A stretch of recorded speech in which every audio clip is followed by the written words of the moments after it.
오늘은 대강절의 세 번째 촛불을 켜는 순서를 갖습니다. 세 번째 촛불은 기쁨의 촛불이 됩니다. 색깔도 기쁨의 색깔, 좀 이렇게 밝은 핑크색이 되는 것이죠. 우리가 예수님을 기억하면서 또한 예수님의 오심을 간절히 기다리면서 이렇게 기쁨의 초를 켜는 이유는 이 세상은 진정한 기쁨을 몰라요. 알 수가 없습니다. 행복은 찾고 있지만 진정한 기쁨이 무엇인지 알지 못하는데 예수님이 바로 그 기쁨을 우리에게 주시기 위하여 이 세상에 오셨기 때문입니다. 저는 이 기쁨의 그 대강절 소식을 말씀을 준비하면서 먼저 또 마음에 떠올리게 된 그 구절은 바로 우리가 같이 보았던 이사야 9장 6절의 말씀이 됩니다. 이사야 9장 6절은 우리가 지난주에 평화, 이제 두 번째 대강절 시리즈로 평화에 대한 말씀을 우리가 상고하면서도 이사야 11장에서 같이 보았죠. 같은 그 이사야 선지자의 말씀이 되는데 이번엔 9장에서 보는 것입니다. 이사야 선지자는 다시 말씀드리지만 예수님이 태어나시기 한 730여 년 전에 선지자로 활동하셨던 분입니다. 그러니까 BC 730년. 예수님이 태어나시기 이렇게 오래전에 하나님의 말씀을 듣고 성령의 영감으로 하나님의 말씀을 선포했던 분인데 오늘 이 구절에서는 또 놀라운 말씀을 우리에게 선포해 주고 있습니다. 백성들에게 선포한 것이지만 장차 700년 후에 일어난 일을 선포했던 것이죠. 9장 6절을 다시 한번 보겠는데요. 여기 말씀을 보면은 이제 그 한 아기가 우리에게 나올 것이고 한 아들을 우리에게 주실 것인데 그의 어깨는 정사를 메었다. 그러니까 그에게 정권이 주어질 것이다. 그는 통치하실 왕이 된다. 이제 그런 말이죠. 그러면서 그의 이름을 우리에게 알려주시는데 그의 이름은 기묘자 모사라고 말씀해주고 있습니다. 히브리어 단어예요. 기묘자 wonderful, 모사라 counselor 그런 뜻입니다. 그러니까 우리에게 그냥 통치하시는 분만이 아니라 우리에게 이제 하늘의 지혜로 아주 wonderful한 놀라운 카운슬링을 말씀의 통찰을 주실 분, 말씀의 지혜를 주실 분이다라고 알려주시는 거예요. 그리고 그를 가리켜 또한 전능하신 하나님이라고 말씀을 합니다. 단순히 사람이 아니라 그는 전능하신 하나님이라. 그러니까 하나님이 여기서 약속하시는 분은 성자 하나님, 당신의 아들 예수 그리스도가 되는 것이기 때문에 그를 가리켜 전능하신 하나님이라고 부를 것이다라고 말씀을 합니다. 그리고 그는 영전하시는 아버지라. 그러니까 우리의 아버지가 되시어서 이 땅에서 영원히 우리와 함께 하시는 아버지 역할을 하실 분이 된다. 우리를 지켜주시고 보호하시고 이끌어주시는 아버지가 되실 분이다. 그리고 그는 평강의 왕이 될 것이다. 세상의 모든 전쟁을 그치게 하고 평화를 이 세상에 이루실 분이다 라는 이름을 우리에게 주시고 있습니다. 이것 자체로도 굉장한 말씀이지만 자, 오늘 제가 여러분들과 주목하고 싶은 이 대강절의 기쁨의 소식은 사실 6절 상반절에 있어요. 상반절을 한번 보시면은 이는 한 아기가 우리에게 낳고 한 아들을 우리에게 주신 바 되었는데 이렇게 말씀하고 있죠. 예, 여기서 이제 대강절의 놀라운 기쁨의 메시지가 전해지고 있는데 하나님은 단순히 우리에게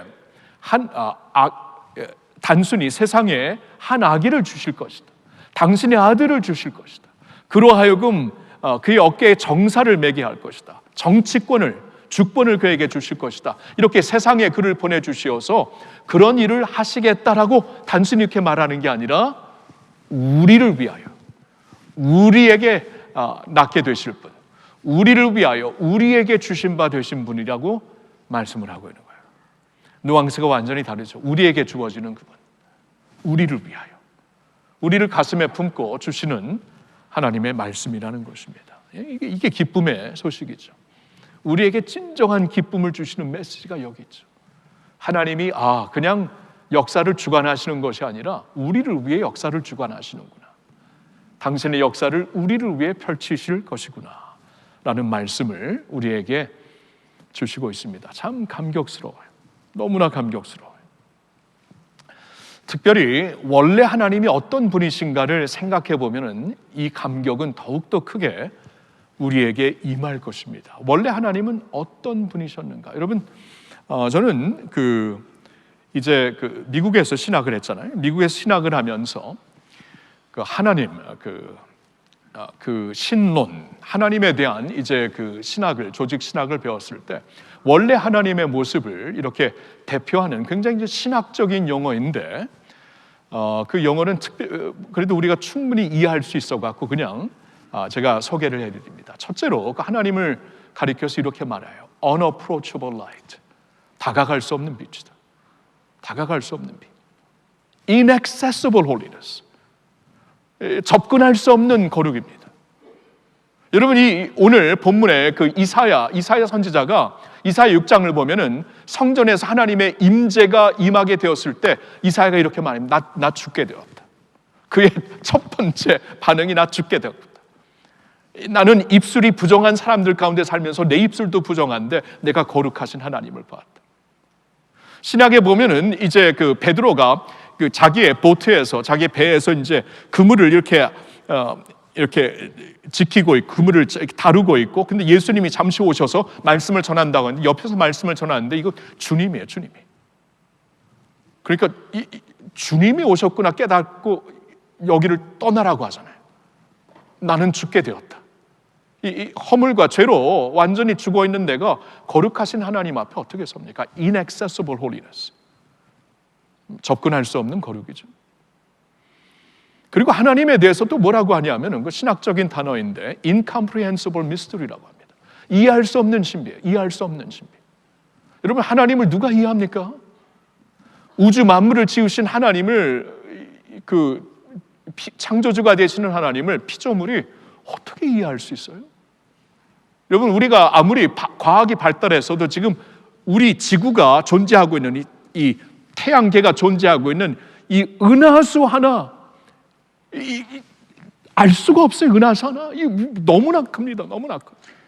우리 인간이 갖고 있는 이 어떠한 숫자적인 개념이 완전히 그냥 폭발해버린 은하수 하나인데, 천문학을 보면은 굉장히 작은 한 파트인데, 근데 우주 만물을 지으신 하나님은 우리가 어떻게 이해해요? 신비 그 자체예요. 그래서 세상에는 여러 종교가 있는 것이고, 우리 조상들도 무속 신앙을 가지고 굉장히 두려워 떨면서 여러 신들을 이렇게 이제 그들의 분노를 이렇게 가라앉히려고 막 제사를 지내고 그랬던 거예요. 그렇죠? 도저히 알 수가 없는 거예요. 알 수가 없는 거예요. 이런 하나님이 놀랍게도 내가 너희에게 다가간다. 그렇죠? 이게 이제 대강전의 메시지죠. 한 아기가 우리를 위해 낳고 한 아들을 우리를 위해 나신 바 되었다. 도저히 알 수도 접근할 수도 다가갈 수도 없는 하나님이신데, 그래서 하나님이 우리를 향해 당신이 오겠다. 우리가 이해할 수 있는 아가의 몸을, 육신의 몸을 입고 오겠다. 우리가 만질 수 있고 우리가 들을 수 있고 우리가 같이 공감할 수 있는 육신의 몸으로 오겠다. 이제 그런 말씀이에요. 이게 얼마나 엄청난 말씀입니까?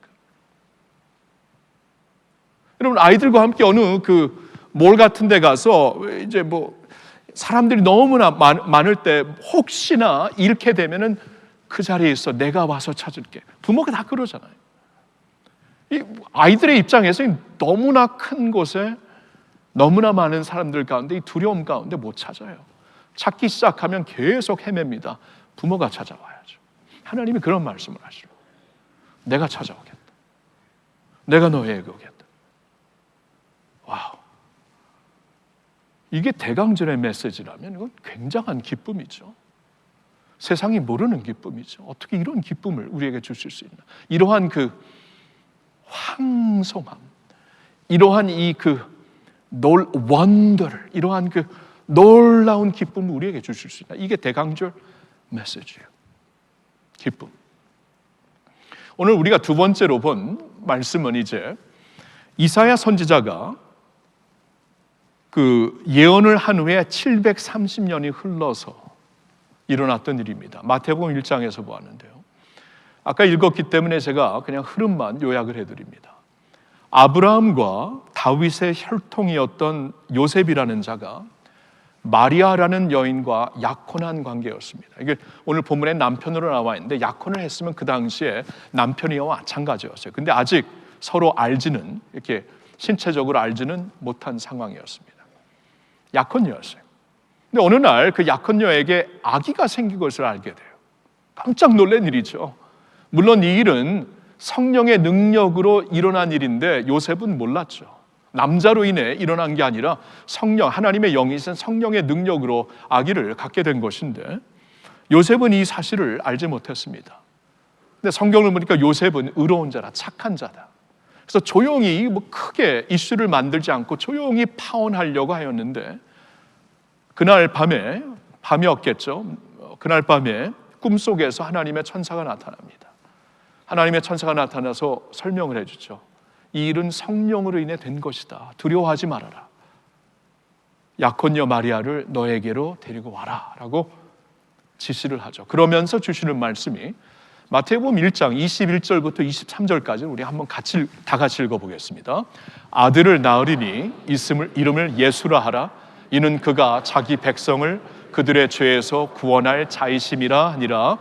이 모든 일이 된 것은 주께서 선지자로 하신 말씀을 이루려 하심이니 이르시되 보라 처녀가 잉태하여 아들을 낳을 것이요 그의 이름은 임마누엘이라 하리라 하셨으니 이를 번역한즉 하나님이 우리와 함께 계시다 함이라. 아멘. 21절 다시 보여주실래요? 천사가 이제 그 현몽하여서 이제 그 꿈속에서 나타나 이런 메시지를 전하죠. 그러니까 바로 전에 성령의 능력으로 된 것이기 때문에 두려워하지 말고 그를 데리고 와라. 그가 아들을 낳을 것인데 그의 이름을 예수라 하라. 자, 이름 안에는 그 사람의 이제 성품과 또 부모가 그 아이를 갖고 있는 그 단전한 소망, 또 기도, 갈망이 다 담겨져 있죠. 하나님이 주신 이름이 예수라. 예수라는 뜻은 구원이라는 뜻이에요. 하나님이 구원하신다. 이는 그가 자기 백성을 그들의 죄에서 구원할 자십니다. 자, 이제 하나님이 우리에게 당신의 아들을 보내실 터인데 그의 이름은 예수. 그가 우리를 죄에서 구원하실 것이다. 이 죄의 문제가 사실 가장 큰 문제예요. 죄 때문에 하나님께 다가갈 수도 없고 접근할 수도 없고 하나님을 알 수도 없는데 그 죄를 씻어주시리라. 그래서 우리를 구원하리라. 놀라운 말씀을 전하십니다. 자, 22절을 보면은 이 모든 일이 된 것은 주께서 선지자로, 이 모든 것이 이사야, 그리고 우리가 전에 보았던 그 스가랴, 그리고 미가서, 그리고 시편에서도 이 모든 일이 이미 주의 선지자들로 구약 성경에 다 예언된 말씀이에요. 선지자로 하신 말씀을 그대로 이루신 것이다. 이게 갑자기 이루어진 게 아니라 하나님께서 준비하시고 말씀을 통해 알려주신 일이 그대로 이루어진 것이다. 그리고 22절에 보니까 23절 보라 처녀가 잉태하여 동정녀 마리아가 잉태하여 아들을 낳을 것이니 그의 이름은 또한 임마누엘이라 하리라. 임마누엘 무슨 뜻입니까? 번역한즉 하나님이 우리와 함께 하신다. 하나님이 우리와 함께 계신다. God with us 이렇게 말씀을 하고 있어요. 그러니까 예수의 이름이 이 아기의 이름이 예수 구원 and 임마누엘 하나님이 우리와 함께 하신다. God with us 이렇게 말씀을 하고 있어요. 그러니까 우리가 하나님께 나아갈 수 없으니까 하나님이 친히 오셔서 우리와 함께 하신다. 우리와 동행하실 것이다. 예수 그리스도로 말미암아 우리는 하나님을 항상 알 수 있는 그와 함께 동행할 수 있는 사람들로 살게 될 것이다 라고 말씀을 하는 거예요. 자, 이로 인하여서 하나님을 향한 우리의 모습이 완전히 변합니다. 하나님을 향한 우리의 스탠스가 완전히 변해요. 전에는 하나님을 이렇게 다가갈 수 없는 빛이었죠. 다가갈 수가 없었는데 하나님이 우리를 찾아오셔서 예수 그리스도를 통해 우리를 구원하시고 우리와 함께 하시는 하나님이 되시니까 전에는 하나님께 다가갈 수가 없었는데 이제는 예수 안에서 우리가 하나님께 다가가 그를 뭐라고 부릅니까? 아바 아버지라고 불러요. 아빠 아버지라고. 아빠 아버지라고. 전에는 소멸하는 불로 그냥 가까이 가기도 두려웠는데 이제는 그의 품에 안겨서 어린아이가 아빠 아버지라고 나왔어요. 그 문자 그대로입니다. 아빠. 어린아이가 그의 가슴에 얼굴을 그냥 완전히 그 얼굴을 그 안에 확 그냥 넣고 다가가서 아빠, 아버지라고 부르는 거예요. 우리의 스탠스가 완전히 달라져요. 접근할 수 없는 빛이 이제는 우리의 아빠, 아버지가 되십니다. 예수님 안에서. 전에는 다가갈 수가 없는 거룩함이었죠. 다가갈 수가 없었어요. 어떻게 다가갑니까? 그분 앞에 허물과 죄로 죽었던 우리인데, 근데 예수께서 오셔서 우리의 죄를 씻어서 구원하시고 우리와 늘 함께 계시는 분이 되니까 우리가 어떻게 갈 수 있냐면은, 성경을 보니까 이제 휘장이 찢어졌다. 위에서부터 아래까지 찢어졌다. 휘장을 무슨 말씀이냐면은, 그 성전에 보면은, 구약 시대의 성전에 보면은 지성소, 하나님의 임재가 임하시는 지성소를 막고 있는 휘장, 커튼이 있었어요. 근데 예수님이 십자가 달려 죽으시는 그 순간 그 커튼이 위에서부터 아래로 쫙 찢어집니다. 사람이 아래에서부터 찢은 게 아니라 하나님이 위에서부터 찢으신 거예요. 성경 그대로입니다. 커튼이 열렸어요. 하나님의 임재 앞에 나갈 수 있는 길이 열렸어요. 그래서 성경을 보니까 하나님의 은혜의 보좌 앞에 담대히 나가라. 전에는 접근할 수가 없었는데 이제는 담대히 나갈 수가 있어요. 담대하게. 그리고 전에는 그를 이해할 수 없는, 하나님을 이해할 수 없었죠. 이해할 수 없는 신비 그 자체였는데, 예수님이 우리에게 찾아오시고 우리와 함께 하시는 주님이 되시니까 예수님 안에서 하나님의 충만을 알게 돼요. 성경을 보니까 골로새서 2장 9절에 예수 안에는 신성의 충만함이 그의 육체에 거하셨다, 이렇게 말씀해요. 하나님의 모든 충만함이 하나님의 그 신성한 모든 모습이, 스피리추얼한 하나님의 모든 모습이 예수의 육체 안에 거한다. 그래서 그 당시 예수를 만진 사람은 하나님을 만진 사람 마찬가지입니다. 그 당시에 예수님의 음성을 들었던 자들은 하나님의 음성, 생음성을 들은 거와 마찬가지. 그 당시에 예수님의 손을 잡고 걸었던 것은 하나님과 동행하는 것이고, 그 당시 예수님 품에 안겼던 자들은 하나님의 품에 앉은 거예요. 그게 똑같은 거예요. 모든 신성이 그의 육체에 거했다. 오늘날 마찬가지죠. 오늘날 말씀으로 오신 예수님이기 때문에 말씀으로, 예수 그리스도의 말씀으로 우리에게 보여주시는 것은 하나님 자신이고, 말씀으로 들려주시는 게 하나님의 음성이고, 말씀으로 우리를 붙잡고 가시는 그 모습이, 임재의 모습이 하나님의 임재의 모습이고, 다 이렇게 된 거예요. 예수 안에서 이렇게 된, 우리의 스탠스가 완전히 바뀌었어요. 다가갈 수도, 접근할 수도, 이해할 수도 없었던 하나님이 이제는 달려가서 아빠, 아버지, 그의 은혜의 보좌 앞으로 달려가서 은혜의 주, 그리고 그와 동행할 수 있는 하나님이 되신 것입니다. 아멘. 와, 이게 대강전의 메시지.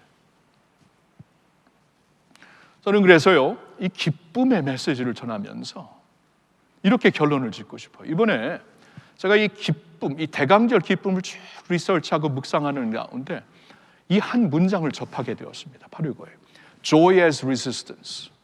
Joy as resistance. 이게 우리나라 말로 그냥 그대로 번역한다면 기쁨의 resistance. 여러분, resistance라는 것이 저항이라는 뜻이죠. 그러니까 이 침략군들을 저항하는 운동이 레지스탕스입니다. 세계 2차 대전 때 이 그 독일 점령군들을 지하에서 저항했던 그 시민들의, 또 시민 군대들의 운동을 레지스탕스라고 그랬어요. 저항하는 운동이에요. 근데 우리가 있잖아요. 어떻게 살 수 있냐 하면은 기쁨으로, 그러니까 마귀가 있잖아요. 뭐 어떻게 하냐 하면은 자꾸 그러니까 주님이 이 세상에 오신 것은 우리에게 생명을 주시고 더 풍성하게 주시려고 오신 것이다. 요한복음 10장 10절에 있는데 마귀가 그걸 자꾸 거두어가요. 어두움, 절망, 근심, 걱정, 이런 것으로 꽉 그냥 어두움으로 채워버립니다. 우리에게 미래가 없어. 어두움으로 계속 훨씬 더 잘 사는데 미래가 없다 그러잖아요. 세상에. 우리나라 젊은이들 훨씬 더 잘 사는데도 불구하고 이런 절망을 계속 주는 거예요. 이 인류를 그렇게 그냥 지배해버리는 거예요. 이제 사망을 줄 수 없으니까 절망으로 자꾸 주려고 그래요. 그 마귀를 우리가 레지스탕스 하는 겁니다. 마귀를 대항하라, 그리하면 그가 너를 그가 떠나게 되리라. 이제 야고보서 그런 말씀에 대항하라, 그가 너를 떠나리라. 대항을 해야 돼요. 하나님이 주시는 기쁨으로 이 운동을 해야 돼. 지금 지금 지구에, 이 세상에 권세를 잡고 있는 이 마귀가 지금 점령해가지고, 하나님의 나라인데 점령을 한 거죠. 당분간 점령을 한 거예요. 점령을 어떻게, 이제 우리가 주님의 기쁨으로 리지스트하는 거예요. 먼저 나에게 침범한 어떠한 우울함, 나에게 침범한 절망을 우리가 이렇게 정하는 겁니다. 하나님의 말씀을 선포하면서 마음속에 나는 이미 구원받았다. 예수 안에 구원받은 자이다. 너는 나를 지배할 수 없다. 어둠은 나를 지배할 수 없다. 하나님은 예수로 나에게 오셔서 나에게 구원을 주셨다. 마지막 권세는 이미 사라졌다. 나는 이제 새 생명을 받고 이 세상 살다가 죽으면 천국 가는 거다. 이 끝이 확실하다고 여러분이 선포하시면서 리셋 저항을 해야 돼요. 그리고 하나님이 나를 위하시는 분이다. 하나님이 나를 위하신다면 지금 이 상황이 힘들고 어려운 상황 다 있잖아요. 어려운 상황이 다 있고 기도의 응답을 기다리고 있는 사람이 다 있는데, 여러분 분명히 하나님께서 우리와 함께 하신다. 우리의 편이다. 너를 위하는 분이다. 너희를 향한 나의 계획은 평안이고 재앙이 아니다. 미래와 희망을 주려는 것이다. 이 말씀을 주셨다면 하나님이 나와 함께 하시기 때문에 상황이 결코 나를 삼킬 수 없고 상황을 극복할 수 있는, 재해석할 수 있는 하나님의 기쁨이 내게 있다면서 그 기쁨으로 저항하시기를 예수님의 이름으로 축원합니다. 나도 저항을 해야 되고 우리 주위에 있는 사람들, 우리 가족이 될 수 있고 사랑방원들이 될 수 있고 지인들이 될 수 있는데, 그들이 지금 근심 걱정으로 막 다운돼 있어요. 그들 곁에 가서 같이 저항하시는 거예요.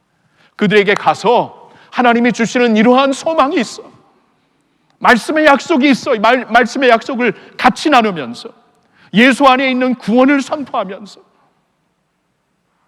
임종 자리에 있는 성도들에게 예수 안에 있는 구원과 천국의 소망을 선포하면서, 가족들의 천국의 소망을 선포하면서 리지스트하는 거예요. 저항을 하는 거예요. 저항을 같이 저항하는 거예요. 같이 주님이 나와 함께 하시니까 이 모든 것을 하나님께서 구하시고 치유하시고 회복하실 수 있다. 하나님의 능력을 믿는다. 나와 함께 하시는 하나님으로 저항을 하는 거예요. 같이 옆에 있는 자들과.